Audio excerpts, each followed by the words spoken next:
Sir, ഞങ്ങൾ അദ്ദേഹം ഉന്നയിച്ച കാര്യങ്ങളെല്ലാം നിശബ്ദമായി ഇവിടെ കേട്ടിരിക്കുകയായിരുന്നു. അതുകൊണ്ട് ഞങ്ങൾ പറയുന്ന കാര്യങ്ങളും കേൾക്കാനുള്ള പ്രാഥമികമായ മര്യാദ അദ്ദേഹം ഇപ്പോൾ സഭയിൽ 2 ദിവസമായി ലീഡ് ചെയ്യുകയാണ് പ്രതിപക്ഷത്തെ. അങ്ങ് പറഞ്ഞ കാര്യങ്ങളെല്ലാം സഭ ശ്രദ്ധാപൂർവം കേട്ടതുകൊണ്ട് ഞങ്ങൾ പറയുന്നത് കേൾക്കാനുള്ള ക്ഷമ അങ്ങയുടെ അനുയായികൾക്ക് ഉണ്ടാക്കാൻ ശ്രമിക്കും നന്നായിരിക്കും. സാർ, അദ്ദേഹം ശ്രദ്ധിക്കേണ്ട ഒരു കാര്യം ഇന്നലെയും ഈ സഭയിൽ ഞാൻ സൂചിപ്പിക്കുകയുണ്ടായി. സാർ, ഇതിനകത്തൊരു ചട്ടം 63 ഉണ്ട്. സാർ, ചട്ടം 63 അദ്ദേഹത്തിന് അറിയാവുന്നതാണ്. ചട്ടം 63 എന്ന് പറഞ്ഞാൽ സാർ, മന്ത്രിസഭയ്ക്കെതിരായ അവിശ്വാസ പ്രമേയം സാർ, ഈ പ്രതിപക്ഷം ഈ വെല്ലിലിരുന്നും അവിടെ ഇരുന്നും ആവശ്യപ്പെടുന്നതും അങ്ങിപ്പോ വളരെ വിനയത്തോടുകൂടി ആവശ്യപ്പെട്ടതും മന്ത്രി രാജിവെക്കണം, മന്ത്രിസഭയ്ക്കകത്തുള്ള അവിശ്വാസം നിങ്ങൾക്ക് ഈ 5 വർഷം സാർ ധൈര്യപൂർവം ഒരു അവിശ്വാസം ഈ സഭയ്ക്കകത്ത് കൊണ്ടുവരാൻ കഴിഞ്ഞോ? എന്തേ നിങ്ങൾ ഈ നിയമസഭയുടെ ഈ ചട്ടം ഉറപ്പു നൽകുന്ന അവിശ്വാസ പ്രമേയം കൊണ്ടുവരാൻ ധൈര്യമില്ലാതെ പോയത്? അതിന് കാരണം അവിശ്വാസ പ്രമേയം കൊണ്ടുവന്നാൽ തുറന്നു കാട്ടപ്പെടുന്നത് ഭരണപക്ഷമായിരിക്കില്ല, തുറന്നു കാട്ടപ്പെടുന്നത് പ്രതിപക്ഷം മാത്രമായിരിക്കും. സാർ, ഇപ്പൊ അദ്ദേഹം ഒരു മന്ത്രി രാജിവെക്കണമെന്ന് പറഞ്ഞല്ലോ. ഞങ്ങൾ ഇപ്പൊ 5 വർഷം പൂർത്തീകരിക്കാൻ പോവുകയാണല്ലോ. സാർ, ഞങ്ങൾ ഈ നിരന്നിരിക്കുന്ന മന്ത്രിമാരുണ്ടല്ലോ, ഞങ്ങളിൽ ആരുടെയെങ്കിലും പേരിൽ ഈ 5 വർഷത്തെ നിയമസഭയിൽ നിങ്ങൾക്കൊരു അഴിമതി ആരോപണം കൊണ്ടുവരാൻ കഴിഞ്ഞോ? ഞങ്ങളുടെ കൈകൾ ശുദ്ധമാണ് എന്ന് ഞങ്ങളുടെ മുഖ്യമന്ത്രി പറയുമ്പോ നിങ്ങൾ അധിക്ഷേപിക്കില്ലേ? എന്നാൽ ഈ 5 വർഷം നിങ്ങൾക്ക് ഈ സഭയിൽ ഞങ്ങളുടെ മന്ത്രിമാർക്കെതിരെ ഒരു അഴിമതി ആരോപണം ഉന്നയിച്ച് ഒരു അവിശ്വാസ പ്രമേയം കൊണ്ടുവരാൻ നിങ്ങൾക്ക് എന്തേ കഴിയാതെ പോയി?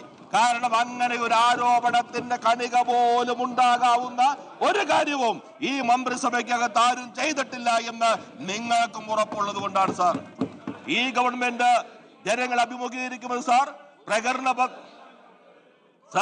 ഈ ഗവൺമെന്റ് ജനങ്ങൾ അഭിമുഖീകരിക്കുന്നത് പ്രകടന പത്രികയ്ക്കകത്ത് നൽകിയ എല്ലാ കാര്യങ്ങളും പൂർത്തീകരിച്ചു എന്ന ആത്മവിശ്വാസത്തോടെയും അഭിമാനത്തോടു കൂടിയാണ്. സാർ, ഇവിടെ ഇപ്പോ തദ്ദേശ സ്വയംഭരണ വകുപ്പ് മന്ത്രി ഇരിക്കുന്നുണ്ടല്ലോ.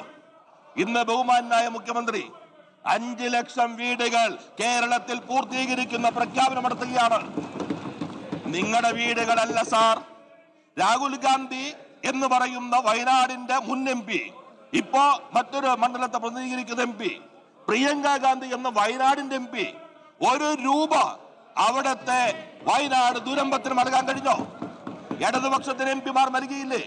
1 രൂപ അവർ നൽകിയോ? നിങ്ങൾ പണം, നിങ്ങൾ ഇവിടെ പറയുന്നുണ്ടല്ലോ, നിങ്ങൾ വീടിന് വേണ്ടി പിരിച്ച പണം, ആ പണം എവിടെ പോയി? നിങ്ങൾക്ക് എന്തുകൊണ്ട് ആ പണം ഈ പാവപ്പെട്ടവർക്ക് വേണ്ടി വിനിയോഗിക്കാൻ കഴിഞ്ഞില്ല? അപ്പൊ അങ്ങേയറ്റം നിങ്ങൾക്കെതിരെയാണ് സാർ യഥാർത്ഥത്തിൽ അവിശ്വാസം നിൽക്കുന്നത്. കേരളത്തിന്റെ ചരിത്രത്തിലെ ഏറ്റവും കഴിവുകെട്ട വിരുദ്ധവാദപരമായി പെരുമാറുന്ന നശീകരണാത്മകമായ പ്രതിപക്ഷമാണ് ഈ നിയമസഭയ്ക്കകത്തുണ്ടായത് എന്ന് നിങ്ങൾ കാണണം. അതുകൊണ്ടാണ് സാർ ഞങ്ങൾക്കെതിരെ ഈ നിയമസഭയുടെ ചട്ടം അംഗീകാരം നൽകുന്ന ഒരു അവിശ്വാസ പ്രമേയം പോലും കൊണ്ടുവരാൻ ധൈര്യമില്ലാതെ ഇവിടെ ഇരുന്ന് മുദ്രാവാക്യം വിളിക്കുന്ന ആളുകളായി മാത്രം മാറി. സാർ, ജനങ്ങൾ ഇത് കാണും. അദ്ദേഹം പറഞ്ഞല്ലോ, ഹൈക്കോടതി ഞങ്ങൾ വിജിലൻസ് കോടതി പറഞ്ഞത് മാത്രമേ സൂചിപ്പിച്ചിട്ടുള്ളൂ. സാർ, ഗവൺമെന്റ് ഞങ്ങൾ പലതവട്ടം സൂചിപ്പിച്ചു, ഈ നിയമസഭയ്ക്കകത്ത് തന്നെ അവതരിപ്പിച്ചു. ഡിവിഷൻ ബെഞ്ചിന്റെ മേൽനോട്ടത്തിൽ നടക്കുന്ന അന്വേഷണം. ആരാ തന്ത്രിയെ കുറിച്ച് പറഞ്ഞത്? നിങ്ങൾ BJPക്ക് സംഭാവന ചെയ്ത ഒരാളുണ്ടല്ലോ, KS രാധാകൃഷ്ണൻ. അങ്ങേക്ക് നന്നായിട്ട് അറിയാലോ, നിങ്ങൾ സംഭാവന ചെയ്ത ആളാണല്ലോ KS രാധാകൃഷ്ണൻ. അദ്ദേഹം എന്താ തന്ത്രിയെ കുറിച്ച് പറഞ്ഞത്? ഞങ്ങൾ പറയുന്നു, തന്ത്രി കുറ്റക്കാരനാണോ കുറ്റക്കാരനല്ലയോ എന്നതിൽ ഗവൺമെന്റിന് അഭിപ്രായമേ ഇല്ല. ഇതിനകത്ത് ആരാണെങ്കിലും കുറ്റക്കാരനാണോ അല്ലയോ എന്നതിലും ഞങ്ങൾക്ക് അഭിപ്രായമില്ല. സ്വതന്ത്രമായ അന്വേഷണം ഡിവിഷൻ ബെഞ്ച് നടത്തുന്നു. അങ്ങയുടെ അഭിപ്രായത്തിൽ ഹൈക്കോടതിക്ക് മുകളിലുള്ള സുപ്രീം കോടതിയാണോ വിജിലൻസ് കോടതി? അങ്ങനെയാണോ വിജിലൻസ് കോടതി? ഹൈക്കോടതിയുടെ ഡിവിഷൻ ബെഞ്ചിന്റെ മേൽനോട്ടത്തിൽ ഒരു അന്വേഷണം, ഡിവിഷൻ ബെഞ്ചിന്റെ ഓപ്പൺ കോർട്ടിനകത്തുള്ള ഒബ്സർവേഷൻ അല്ല, ഓർഡറിനകത്ത് ഹൈക്കോടതി പറയുന്നു കുറ്റമറ്റ അന്വേഷണം, ശരിയായ വിഷയമുള്ള അന്വേഷണം, കുറ്റപത്രം വെറുതെ കൊടുക്കലല്ല, കുറ്റപത്രം കുറ്റമറ്റ രീതിയിൽ കൊടുക്കാനാണ് അന്വേഷണ സംഘം ശ്രമിക്കുന്നതെന്ന് ഹൈക്കോടതി ഡിവിഷൻ ബെഞ്ച് പറയുമ്പോ അതിന് മുകളിൽ വിജിലൻസ് കോടതിയുടെ പരാമർശം വരുന്നു. അത് എമ്പാടും നോക്കട്ടെ കോടതി, ഹൈക്കോടതി നോക്കട്ടെ. ഹൈക്കോടതി ഡിവിഷൻ ബെഞ്ച് പറയുന്നു ഈ അന്വേഷണ സംഘം വേണ്ട. ആയിക്കോട്ടെ, ഞങ്ങൾ കൊടുത്ത പേരുകളല്ലല്ലോ, അവർ നിശ്ചയിച്ച പേരുകളല്ലേ. ഹൈക്കോടതി അന്വേഷണ സംഘം പറയുന്നു ഈ അന്വേഷണം തെറ്റാണ്. ആയിക്കോട്ടെ, പക്ഷെ ഇതുവരെ ഹൈക്കോടതി ഡിവിഷൻ ബെഞ്ച് പറയുന്നു ഏറ്റവും ശരിയായ അന്വേഷണം, ഏറ്റവും ശരിയായ രൂപത്തിൽ പോകുന്നു.